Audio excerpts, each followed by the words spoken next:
Hi, it's Ricardo from the Body Lab, and today we're talking plantar fasciitis. What is it? What can you do? And ways to help you fix it by yourself. Let's get going. So plantar fasciitis, this term changes from being heel pain to plantar fasciitis and back and forth. So the inflammation that is there is not really present.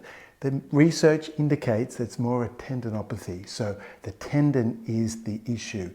There's no inflammation, so there's no itis. It's more about the tendon being overworked and more of a loading issue. So the tendon is as strong as steel. So we're thinking about that tendon crumbling down and causing an irritation, primarily from an overload. So think of starting to run, for example, or having a change of footwear, changing of surface, something that is not allowing the tendon time to load and the capacity to change under the duress. So that's what normally happens. So what are the signs of this heel pain that we can have? Primarily, the easiest way to work out if it's tendinopathy, meaning heel pain, is when you get out from the morning and it's got that irritation of your foot. But whereabouts is it in your foot? So if this is your heel, we're talking about just here in the front. So if it's further down the foot or on the inside, that could be nerve pain. It's not really going to be heel pain. However, it can be anywhere radiating down. So when you get up in the morning and that pain is there, primarily when you start walking out of bed, that's going to be irritating. But guess what? Tendon pain, the more you walk, the better it gets. So as you warm up the area, the tendon pain goes down.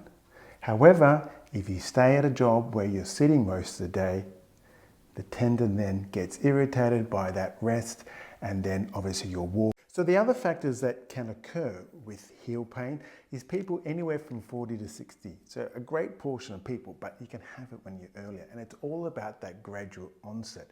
So if you feel that niggling sensation on that heel pain, you need to think, what am I doing?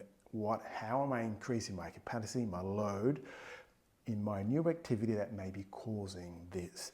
Now remember, that's an early morning thing. So when you lie in bed, it's fine. When you get up in the morning, it's going to be painful. So it's a classic symptom of that.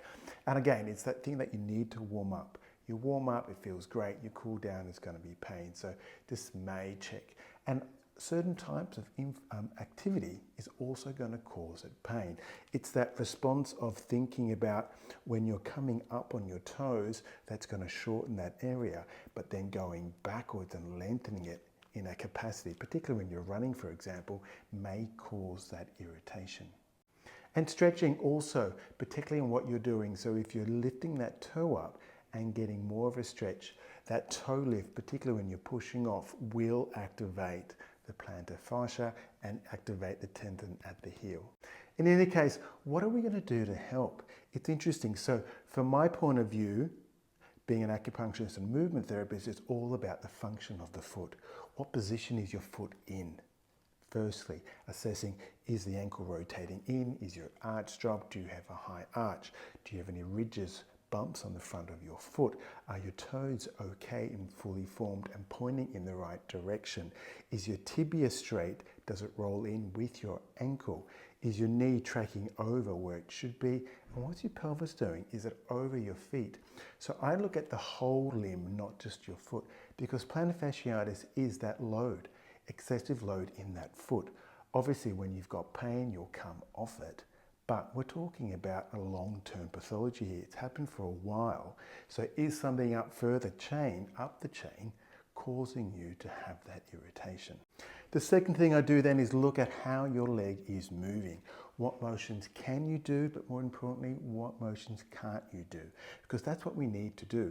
We need to make sure that the foot can move to take away the load in that tendon. That's my prime focus. How can I take the pain away straight away so when you walk, you can treat yourself?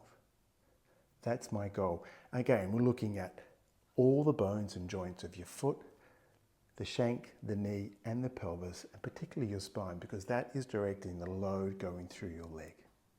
Then once we've got the assessment done, finding out what you can't do, we start mobilizing the whole leg to take that load off. And that's going to be a combination of mobility drills to make sure we've got the motion. But the key point with any tendon pain is making sure that tendon can accept load.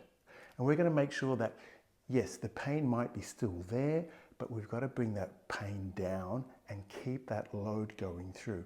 Tendons need load, and that's a key difference. We don't want to do calf raises where we're going up and down, because that's going to irritate it. What we need to make sure is we can have that load, keep that load and tendon on, and increase that loading capacity without giving you too much.